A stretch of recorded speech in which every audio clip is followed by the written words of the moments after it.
इस वीडियो में word document के इंडेंट्स के बारे में बात करेंगे कि इंडेंट्स का रोल क्या है, इंडेंट होते क्या हैं और किस तरह से वो हमें डॉक्यूमेंट की फॉर्मेटिंग में सपोर्ट करते हैं। आपने देखा होगा कि वर्ड डॉक्यूमेंट में रूलर्स लगे होते हैं टॉप में और लेफ्ट में। ये रूलर्स हैं, स्केलिंग है और इन रूलर्स में ये टॉप में लगे हुए हैं और ये लेफ्ट में लगे हुए हैं। इन रूलर्स के माध्यम से हम देख सकते हैं कि हमारा मार्जिन कहाँ पे है, लेफ्ट का मार्जिन कहाँ पे है, राइट का मार्जिन कहाँ पे है, सिमिलरली टॉप का मार्जिन कहाँ पे है और वैसे ही जब नीचे जाएंगे तो बॉटम का मार्जिन कहाँ पे है। तो रूलर्स में आपको ये छोटे बटन जो लगे हुए हैं ना, ये बटन्स जो हैं वो इंडेंट्स कहलाते हैं। और इंडेंट का काम है, मार्जिन तो पूरे पेज का होगा, मार्जिन तो पूरे डॉक्यूमेंट का होगा, लेफ्ट में कितना छूटेगा, राइट में कितना छूटेगा, टॉप में कितना छूटेगा, बॉटम में कितना छूटेगा। लेकिन इंडेंट्स जो हैं वो पैराग्राफ को कंट्रोल करते हैं कि लेफ्ट में, पैराग्राफ के लेफ्ट में कितना जगह होगा, पैराग्राफ के राइट में कितना जगह होगा। अगर आप कर्सर के साथ स्पेस क्रिएट करना चाहते हैं तो आप स्पेस बार यूज कर लीजिए। आप स्पेस बार के साथ साथ टैब यूज कर लीजिए। लेकिन जो इंडेंट का काम है वो इंडेंट पूरे पैराग्राफ को मैनेज करता है। जैसे मान लीजिए इस पैराग्राफ के पीछे यहाँ राइट साइड में, इस पैराग्राफ में राइट साइड में हमको कोई इमेज लगानी है। अब हमको इंडेंट देखना है कहाँ, तो इंडेंटेशन के ऑप्शंस आपको मिलेंगे पैराग्राफ टूल बार में भी, पैराग्राफ टूल स्ट्रिप में। यहाँ पे ये है आपका डिक्रीज इंडेंट, ये है आपका इंक्रीज इंडेंट, इंडेंट घटाने के लिए, इंडेंट बढ़ाने के लिए। उसके अलावा ये जो बटन है यहाँ पे, ये डिफरेंट इंडेंट्स को बता रहे हैं। राइट मार्जिन के ठीक नीचे जो बटन लगा हुआ है वो बताता है हमको राइट इंडेंट। ऐसे ही लेफ्ट में इंडेंट्स के बटन दिए हुए हैं। तो ये फर्स्ट लाइन इंडेंट है, क्योंकि किसी भी पैराग्राफ की पहली लाइन से पहले कितना स्पेस होना चाहिए वो आप इंडेंट के थ्रू सेट कर सकते हैं। और ये है नीचे का लेफ्ट इंडेंट का मतलब है कि ये पूरे पैराग्राफ का जो स्पेसिंग है वो कितना रहेगा फर्स्ट लाइन को छोड़ करके। फर्स्ट लाइन से ऊपर वाला मैनेज करता है और रेस्ट ऑफ द लाइन को पैराग्राफ के ये नीचे वाला मैनेज करता है। कैसे कर रहा है ये देखते हैं। जैसे इस पैराग्राफ को हमने सेलेक्ट किया, I have selected this paragraph, तो दोनों का फर्स्ट लाइन का और सेकंड लाइन का आप देखेंगे मार्जिन एक बराबर है, क्योंकि ये जो दोनों इंडेंट्स हैं वो पैरेलल हैं। अगर मैं केवल ऊपर वाले इंडेंट को घटाऊंगा बढ़ाऊंगा, आप देखिए तो केवल पहली लाइन जो है उस पैराग्राफ की आगे पीछे हो रही है। मतलब स्पेस जो बन रहा है वो पहली लाइन के आगे पीछे बन रहा है। अगर मैं पूरे को एक साथ लेके चलूंगा तो पूरा का पूरा पैराग्राफ जाएगा। मतलब पहली लाइन भी, और तो यहां जो ये इंडेंट्स हैं ये पूरे पैराग्राफ को कंट्रोल कर रहे हैं। ऐसे ही राइट साइड के इंडेंट को अगर हम देखेंगे, इसको लेफ्ट करेंगे तो राइट साइड में स्पेस क्रिएट होगा। अब देखिए आप, तो ये राइट साइड में जितने भी आपकी लाइन्स हैं उसमें स्पेस क्रिएट हो रहा है। तो लेफ्ट और राइट इंडेंट ऐसे कंट्रोल करते हैं पैराग्राफ, और जिस पैराग्राफ को सेलेक्ट करेंगे आप उस पर ये अप्लाई होगा। जैसे इस पैराग्राफ के लिए इंडेंट यहाँ पे पड़ा हुआ है, तो अगर आप यहाँ पे करेंगे इसको तो दिस विल बी देयर।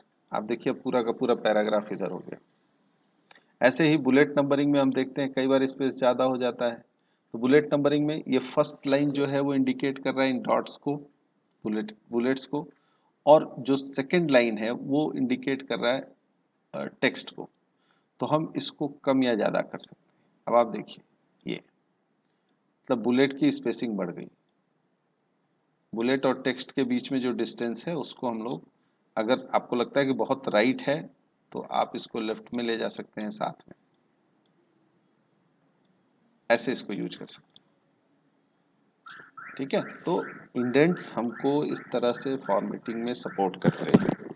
दूसरा, अगर मान लीजिए कि हमको इंडेंट को यहाँ स्पेस क्रिएट करना है, ये जो पैराग्राफ है मैं चाहता हूँ कोई इमेज यहाँ पे डालूं, तो मैं इसको सेलेक्ट करूँगा और यहाँ से ऐसे लेफ्ट में स्पेस क्रिएट हो जाएगा।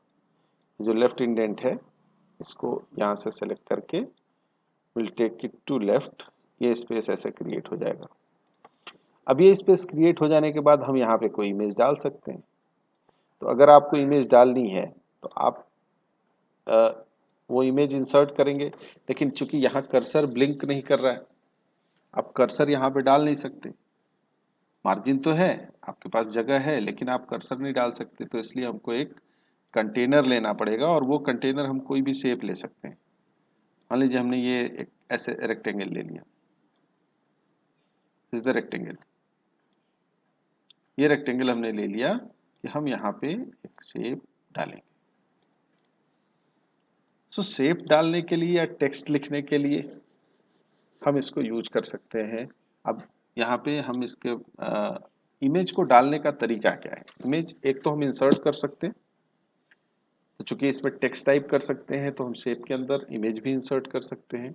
लेकिन अगर हम बैकग्राउंड में इमेज को डालते हैं तो इमेज जो हमने कंटेनर लिया है, रेक्टेंगल जो रेक्टेंगुलर शेप है, उस शेप के प्रोपोर्शन में वो घटेगा या बढ़ेगा। तो हम क्या करेंगे, फॉर्मेट ऑटो शेप और फिर जाएंगे फिल इफेक्ट। फिल इफेक्ट में जा करके यहाँ से इंसर्ट करेंगे पिक्चर, सेलेक्ट पिक्चर, और पिक्चर को इसके बैकग्राउंड में डाल देंगे। ये रहा picture. Okay okay, now you can see कि अब अगर पिक्चर आपको लगता है कि थोड़ा ऐसे सिमट गया है, तो आप इसको घटा बढ़ा सकते हैं। तो छोटा करने से, घटाने से, बढ़ाने से, अगर आपको लगता है कि इमेज की साइज आपको प्रॉपर दिखेगी तो आप इसको चेंज कर सकते हैं। फिर अब ये बॉर्डर नहीं दिखना चाहिए, राइट क्लिक कीजिए, फॉर्मेट ऑटो शेप, और ये यहाँ से इसका नो लाइन कर देंगे, नो कलर, तो बॉर्डर हट गया। नाउ हुआ क्या कि हमने यहाँ जगह बनाया इंडेंटेशन के थ्रू, राइट इंडेंट के थ्रू, और यहाँ पे एक शेप इंसर्ट कर दिया। अब एज पर आवर रिक्वायरमेंट हम उसका साइज घटा सकते हैं, बढ़ा सकते हैं। तो ये एक तरीका हुआ।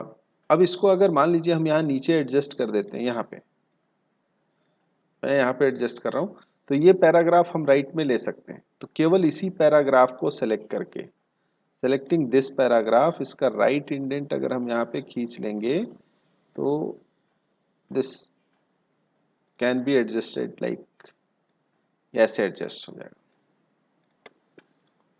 तो टेक्स्ट भी हो गया यहाँ से यहाँ तक, और ये स्पेस, चूंकि ये जो स्पेस क्रिएटेड है यहाँ पे स्पेस तो है ही, इस पर्टिकुलर पैराग्राफ के लिए यहाँ पे इंडेंट है। नाउ मान लीजिए कि दिस इज अनदर टेक्स्ट। अब इस टेक्स्ट में भी वही है कि आप बुलेट्स दूर लग रहे हैं आपको, तो आप उनको नजदीक कर लीजिए। टेक्स्ट को और आगे ले जाना है, आप और आगे लेते चले जाइए।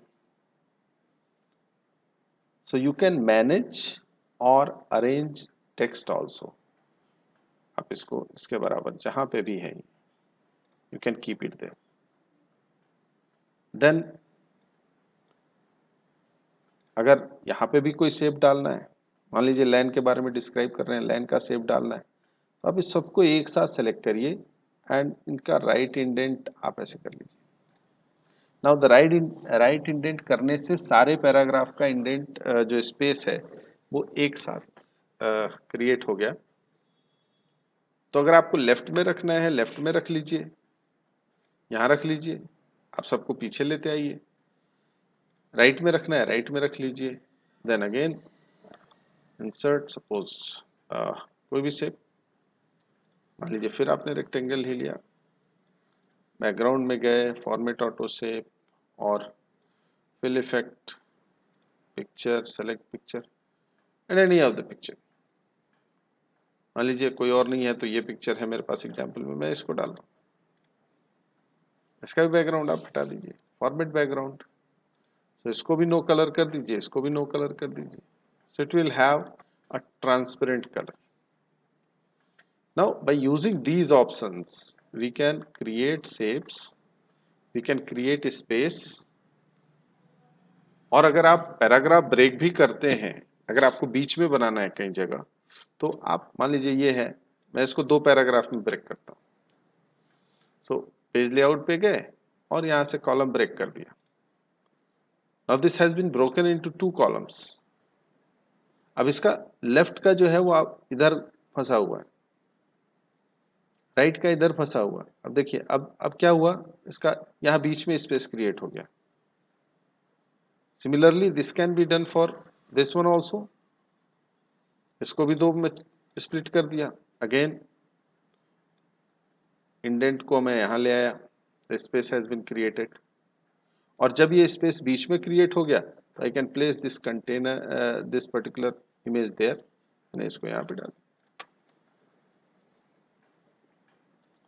सो while working with the word, आपको वर्ड पे काम करते समय अगर ये चीजें आती हैं तो आप आराम से कहीं भी स्पेस क्रिएट करके अपने एडिशनल ऑब्जेक्ट को या एडिशनल टेक्स्ट को या एडिशनल शेप को प्लेस कर सकते हैं। इस तरह से इंडेंटेशन आपको हेल्प करता है, चाहे वो फर्स्ट लाइन इंडेंट हो, चाहे वो लेफ्ट इंडेंट हो, चाहे वो राइट इंडेंट हो। तो इस तरह से हम लोग इंडेंट का यूज कर सकते हैं। धन्यवाद।